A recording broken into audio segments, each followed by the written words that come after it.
কামিজের ফ্রন্ট, সবগুলো 3টা পার্টি কিন্তু ডাবল লেয়ারে করা। হ্যাঁ, ব্যাক, স্লিভস, এটা হচ্ছে স্লিভসের পার্টটা, এটা স্লিভস, সব কিন্তু ডিসকাউন্টে থাকছে। মারিয়াবের প্রত্যেকটা ড্রেস এখন ডিসকাউন্টে আছে। এটা হলো পুরোটা একটা একটা করে এমব্রয়ডারি করে ফুল ড্রেসে বসাবেন।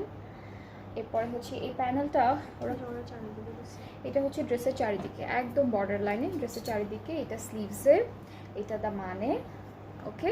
এরপর দুপাট্টাটা, হ্যাঁ এটা দেখাচ্ছি, এটা হচ্ছে আমাদের এখন দুপাট্টাটা দেখবো। দুপাট্টা হচ্ছে অর্গানজার মধ্যে একদম হালকা হালকা প্রিন্ট করা থাকবে খুব সুন্দর করে। সো এটা হচ্ছে আমাদের দুপাট্টা, ট্রাউজারটা একদম লাইট একটা পিচ কালারের উপর, প্রাইসটা সেম, একদম সেম ৮৫০০ টাকা। সো যার যার এটা পছন্দ হচ্ছে ইনবক্স করে ফেলবো, তাড়াতাড়ি করে অর্ডারটা প্লেস হয়ে যাবে। প্রাইসটা হচ্ছে মাত্র 8500 টাকা অনলি।